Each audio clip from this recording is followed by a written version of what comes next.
So that's the question now. I was watching the TNT broadcast a little bit, and then I switched over. And when Scal was talking about on the NBC broadcast, he still thinks Philly is possible for Simmons there. Again, you're talking about Harden now? I don't know what the point of Harden is. I don't know why you would trade him. I don't know. He's undeniably great, but why do you want that? You know, like it's protest fat, John. It's coming right off when he lands. I don't want a 30-year-old guy who doesn't want to play defense, who demands the ball for a 25-year-old asset. You know, like what if you're Toronto? You know, for 2 years. I don't want that. So this is Philly's in the position that Boston was in. You have the Simmons. Best deal is Kyrie. It's Kyrie for Harden, and it would be the best. Honestly, thing. I would love that. I don't think Houston's interested in that.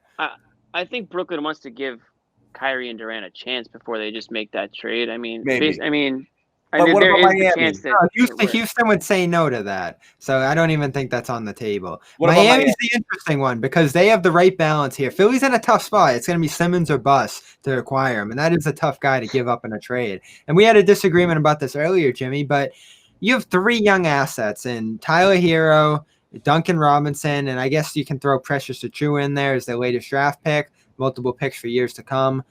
They're great. They had excellent rookie years. They're young. The potential is massive, but they're assets for a reason, and the assets have been valued to the highest degree now by what they just did. So all of a sudden, you can trade those guys probably, maintain your core and Bam and Jimmy, and add a third star. I mean, they'd be the only 3-star team in the NBA at that point, right? So it makes all the sense in the world there. The fit could be tricky, but Jalen, Jason, and Tristan.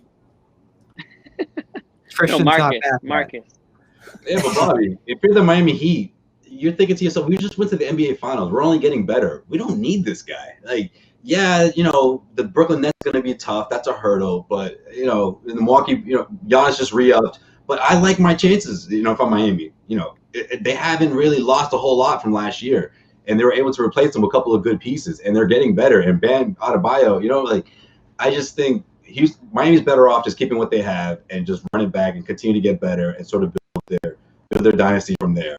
The Giannis thing is a devastating blow. If I'm Miami, I'm like, man, like Drew Holiday, was that all it took for this guy to just recommit? But then again, maybe they have put it this way, guys. After what I saw with Russell Westbrook, will we really be shocked if 2 or 3 years, if Milwaukee can never get over the hump, if they never get to the NBA Finals, are you going to be shocked that Giannis wants out and he'll be granted that? Yeah, absolutely. He can do that in a couple of years. Seen it so many times. Russell Westbrook got traded twice. I didn't think he could. Right. I didn't think that was possible. With 40+ mil on his deal, 40+ mil per year. He got traded twice. Josue, if you have the chance to trade for the best scorer in the NBA for 3 bench players and picks, you do it. You just do it. Okay, you're saying 3 bench players. Now you're diminishing what Tyler Hero actually is, though, by saying that, because that's not just a bench player. You still probably do it, but you still probably do it. But here's the thing. Okay, fine. Centered around the package. But your window is now much more in the now than it is with just Jimmy Butler, because now you're bringing on Harden. So now you have 2 31, 32-year-old star players, right? Well, they're right there. I mean, they made the finals last year, and what kept them from pushing over the top? The offense. They didn't have enough offense. But wouldn't you say the same thing you say about the Celtics is that some of those players are going to get better? You're banking on Jason Tatum and Jaylen Brown to get better. Are you not banking on Hero and Adebayo to get better? And I don't know. I mean, Robinson could theoretically get better on offense and do more than just shoot threes. I mean, there's the bridge years that we've talked about with teams where you want to have stars in the now and stars in the future. If you trade a guy like Hero, I mean, that's a guy that you could have. I mean, a guy that you could have on your team for the next 8 years. You know, controlled. You know, I mean, it's going to take a lot to get rid of him.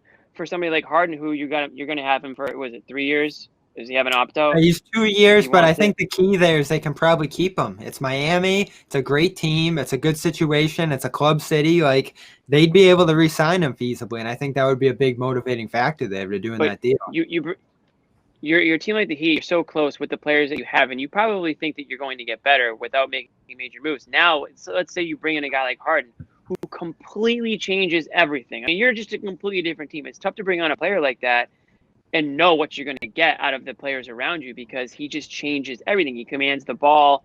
He's going to take 20 plus shots a game. What does that mean for a guy like Bam? Or, I mean, I guess Butler's not like, we saw what Butler could do on offense when he takes over, but I guess he's the type of player who could theoretically watch as James Harden takes over. Yeah, but then you're kind of not using the way you could use him. They're actually done it again. They're perfect in that regard because neither Butler or Adebayo needs the ball in their hands at all times. You're not. Here's my question for you, Jimmy. Do you ever see them becoming a championship team, winning the championship with the core they have right now? Do you really?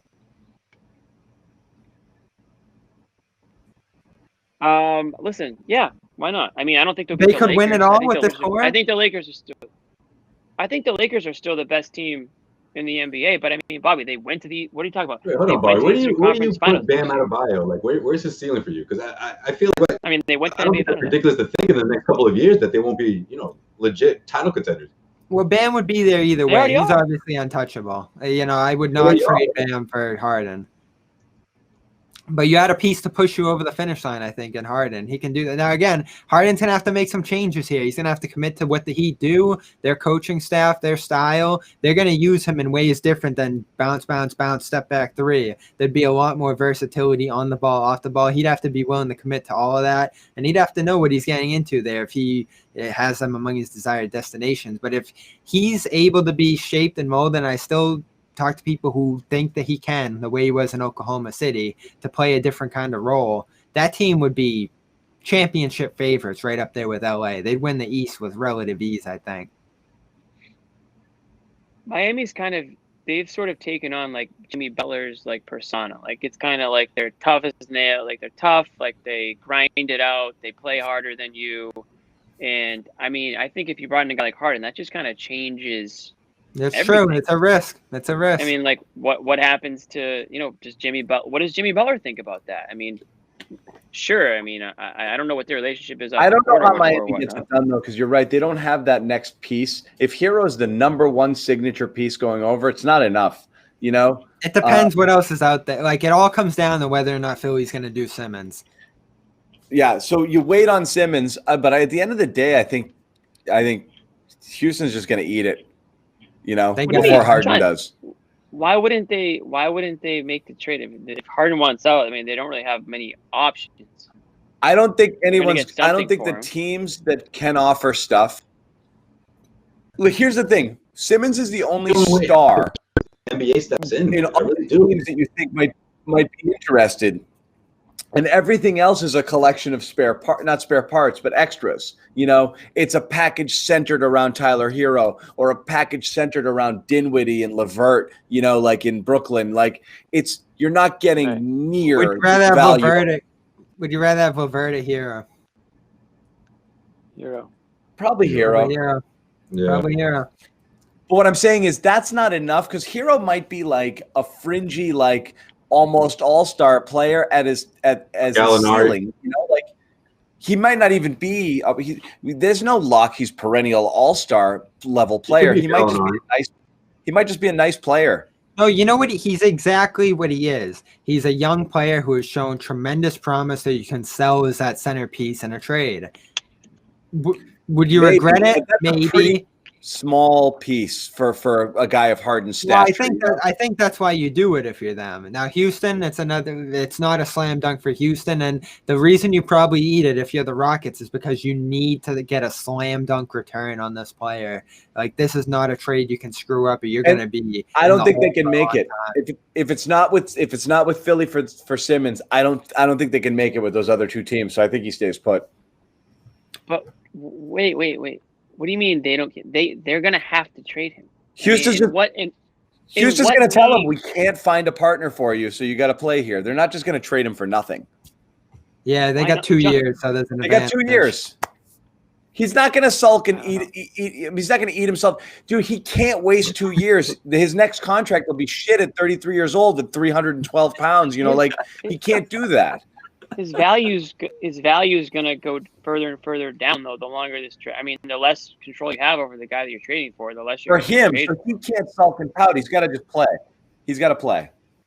No, but for the Rockets too, the more they hold on to the guy, the less value they're going to get in return for him. It's just a matter of luck of what teams become. Yeah, or you could just wait it out until the team just steps up. At the trade deadline, that could always happen too. This is not a trade you rush. It's just that exactly. It's just not a. That, I think that you're right.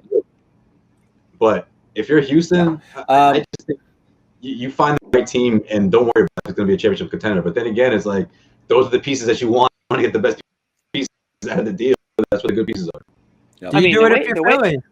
Do you do it if you're Philly? That's the tougher question there. I think you do to shake things up there, to form a pick and roll duo with Harden. They're going to shake things up, but it did it from the beginning. And I'm in that camp. I've been wanting to see Simmons and Embiid. I just don't think that it's going to work. But they're determined, or they're saying this is it. This is the last try with Doc Rivers. So we'll see. Hey, it's worth giving it a shot because if you have that piece, you can always offer it as long as he's healthy later. So there's really no rush for Philly either, unless things start really bad there, which they probably won't.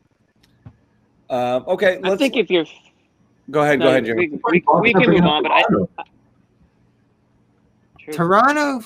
Go ahead, Jimmy. Before we head on Toronto. No, I was gonna say I agree. I think if you're Philly, I think if it's between Miami and Philly, I think it makes more sense for Philly to take the risk because I think they're further away from a championship than Miami is. So for me, I think Harden would make them better. I think Harden in a place like Philly, like in the city, would be pretty electric. And I think that they would probably love having him there. And I think that would be good for a good move for basketball too, if he went to a city like that. So I think I'd be more willing to make that trade if I was Philly. I think it definitely makes you better. Because I don't think Embiid, Simmons, I don't know if that's ever going to work. So I don't either. So talking Toronto strictly from a Toronto perspective, this couldn't be any better news for them. So they miss out on Giannis one day. All of a sudden, they're probably in the mix on this with Siakam, with some of the other young pieces they have. Now, the tough question for them is going to be how much of this core do you blow up? Because they're going to have to trade quite a bit here to make this happen. You might even have to move on from Fred VanVleet in this situation, which would be a tough pill to swallow for them. But if you stack together OG Anunoby, Siakam, and Fred VanVleet, you're getting somewhere there. I mean, collectively, that's probably actually a pretty close package to what Miami would be offering in that regard, along with all the picks. And those picks might actually be more appealing to Houston because Toronto's closer to that end game of the Lowry core than Miami would be. I mean, they'll have years and years and years of Harden, Bam, and Jimmy. So that could be an interesting one. And we know Masai Ujiri is willing to take that risk, willing to go all in for that one run like he did with Kawhi Leonard. They suddenly become a very intriguing team here with this flexibility and no longer pursuing Giannis. Yeah, I like that too. I like those pieces for them because if you're Houston, you get a little bit of everything. You get draft picks, you get a big, you get a wing, and they're all under. And Siakam, Siakam's at that spot now. Oh, not Siakam, but yeah. Well, Siakam's at that spot now where if you can get off him for Toronto with this kind of return, a Harden, all of a sudden you're not leaning on this guy who was extremely disappointing last postseason being your guy going forward into the future. Right. And Houston can probably sell themselves on this guy who's a number 2 on a championship team in a different situation with a different coach, getting back to who he is and becoming a great player again outside the bubble.